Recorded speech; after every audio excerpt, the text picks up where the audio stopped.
मनुवादी सोच के लोग हैं वो आज भी उसी सदी में जी रहे हैं जिस सदी में वो पहले थे।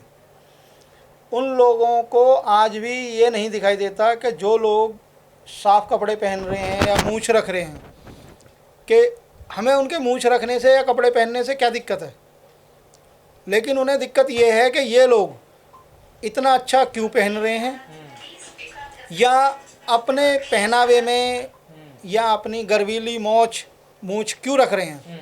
उन्हें इस चीज़ से दिक्कत है। उन्हें दिक्कत इस बात से नहीं है, मूंछें तो और लोग भी रख रहे हैं, लेकिन दलितों से सिर्फ इसी बात की दिक्कत है कि वो उसी सदी में जीते रहे हैं जो वर्ण व्यवस्था कहती है, जो मनुवादी व्यवस्था थी। वो चाहते हैं कि दलित आज भी उसी व्यवस्था में जिए।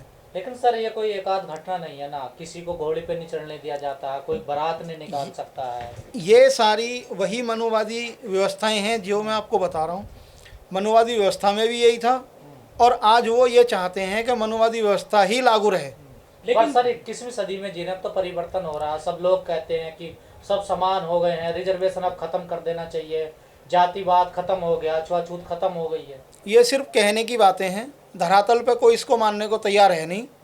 आपने देखा होगा चुनाव के दौरान सब कहते हैं कि जी हिंदू बनाम मुस्लिम चुनाव होता है, हमारे भारत में जो भी चुनाव होगा हिंदू बनाम मुस्लिम होगा। उस समय हम सब हिंदू हो जाते हैं और जैसे ही चुनाव खत्म हुआ वो सब जातियों में बट जाते हैं। ये सिर्फ वोट का एक एजेंडा बनाया हुआ है कि भाई सब समान हो गए, सब ये हो गए। आज भी कोई समान नहीं है।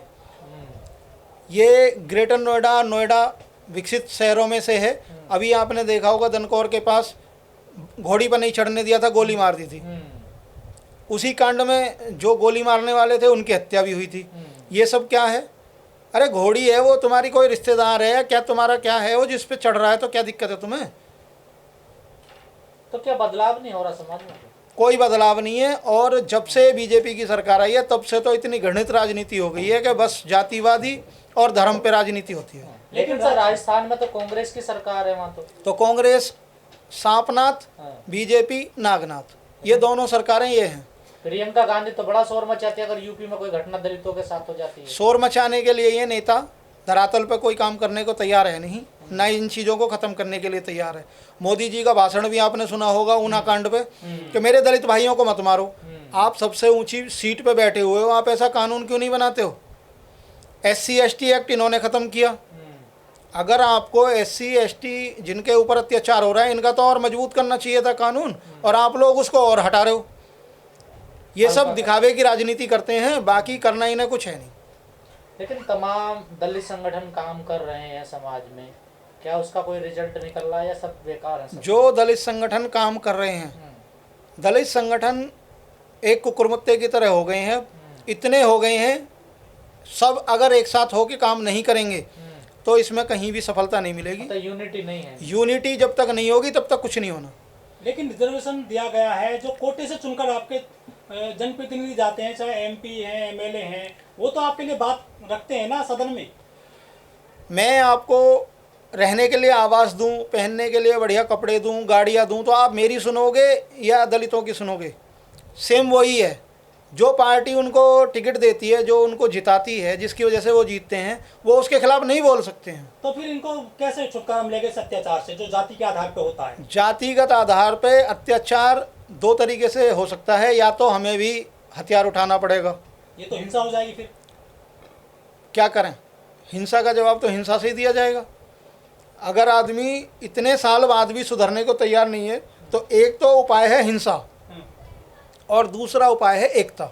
लेकिन सर आप लोग तो संविधान को मानने वाले लोग हैं, कानून के रास्ते चलने वाले लोग हैं, कलम की बात करते हैं। अब आप लोग इतने मजबूर हो गए कि अब हथियार उठाने की बात कर रहे हैं। आपने तमाम लोग मैंने आपको दोनों रास्ते बताए हैं। एक तो उपाय है हिंसा और दूसरा उपाय है एकता। जब तक आप दलित सारे एक नहीं होगे तब तक भी कामयाबी नहीं मिलेगी। आप सारे एक हो जाइए, ये सारे शांत हो जाएंगे। ऐसे अत्याचार को लेकर बहुत सारे कानून है जिनमें सजा का प्रावधान है और FIR भी होती है, SC ST कानून भी है और आयोग भी बने हुए हैं। क्या उन लोगों को पता नहीं है कि ये जो हम अपराध ऐसा करेंगे दलितों पे तो सजा हो जाएगी, उसमें दंड मिलेगा? नीचे से लेकर ऊपर तक सब मनुवादी सोच वाले लोग बैठे हुए हैं। हम यहाँ कोर्ट में हैं, हम देखते हैं अगर किसी दलित के खिलाफ कोई मामला बनता है तो जो ऊंची जाति के लोग जो अपराध करते हैं दलित के साथ, वो पैसे से मैनेज करने लग जाते हैं। या तो पैसे से मैनेज करेंगे, पैसे से नहीं होगा तो उस सामाजिक दबाव से मैनेज करेंगे कि भाई तुम्हें गांव में नहीं रहने देंगे, तुम्हारे ये करेंगे, तुम्हारा वो करेंगे। हमारा जो दलित समाज है वो आज भी आर्थिक रूप से इतना मजबूत नहीं है कि वो उनका मुकाबला कर सके। मतलब एक पहलू ये भी आर्थिक कमजोर, तो वो मजबूरी में फिर समझौता कर लेते हैं और उसी चीज़ का फ़ायदा ये लोग उठाते हैं। लेकिन बहुत सारे संगठन बने हुए हैं दलितों के नाम पे, वो कुछ हेल्प कर रहे हैं ऐसे पीड़ितों की? मेरी जानकारी में काफ़ी हद तक कुछ हेल्प होने लगी है लोगों की, लेकिन अब उस चीज़ में भी राजनीति हो गई है। राजकुमार जी, जो ये गांव देहात में ऐसे अत्याचार होता है, शहरों में, पूरे भारत की बात कर लें हम जी। यहाँ तो आम बात हो गई है दलितों के साथ में अत्याचार होना, लेकिन कुछ लोग जो विदेश गए हैं, गरीब लोग दलित हैं, उनके साथ में वहाँ ये लोग फिर वहाँ भी जाकर के अत्याचार कर रहे हैं जाति के आधार पर। वहाँ जाति के आधार पर अत्याचार नहीं है, वहाँ रंग भेद के आधार पर अत्याचार है, वहाँ जातिगत अत्याचार नहीं है। सर हम लोग कहते हैं कि हम विश्व गुरु बनेगा भारत, दुनिया में सबसे पावरफुल बनेगा, तो क्या इस तरीके से बन जाएगा? बीबी कपड़े पहनने, मूछ रखने पर लोगों को मार दिया जाता है। पावरफुल तो आप देख रहे हैं कि जब से बीजेपी की सरकार आई है कितना पावरफुल हुआ है। दलितों पर अत्याचार हो रहे हैं, बेटियां के बलात्कार हो रहे हैं, उनको रात में जलाया जा रहा है। अब विश्वगुरु ऐसे बनेंगे? सर बीजेपी की तो जो भी सरकारें रही हैं उनमें अत्याचार तो रहा ही है दलितों के ऊपर, कम तो नहीं हुआ। विश्वगुरु तो भारत नहीं बन सकता, क्योंकि जब तक सोच ये नहीं होगी ना, एक बनो एक रहो, तब तक विश्वगुरु बनने का कोई मतलब ही नहीं है। तो लोगों की मानसिकता में कोई बदलाव नहीं आ रहा। वो मानसिकता में बदलाव के लिए मैंने आपको बताया है, अगर एकता होगी तो मानसिकता में भी बदलाव आएगा। यूनिटी हो जाए, एक साथ सब आ जाए तो। बिल्कुल। आपने देखा होगा शेर अगर अकेला है और उसे 10 कुत्ते घेर लेंगे तो शेर घबरा के भाग जाता है, वो उनकी एकता का ही परिचय होता है। और अगर कुत्ता अकेला है और शेर भी अकेला है तो जाहिर सी बात है कि कुत्ता मारा जाएगा। अगर एकता है तो आप कुछ भी कर सकते हैं। सर आप कानून के जानकार हैं और कोर्ट में देखते हैं इन सारी चीज़ों को जी। जब ऐसे केस आते हैं इनमें तो क्या कंडीशन बनती है?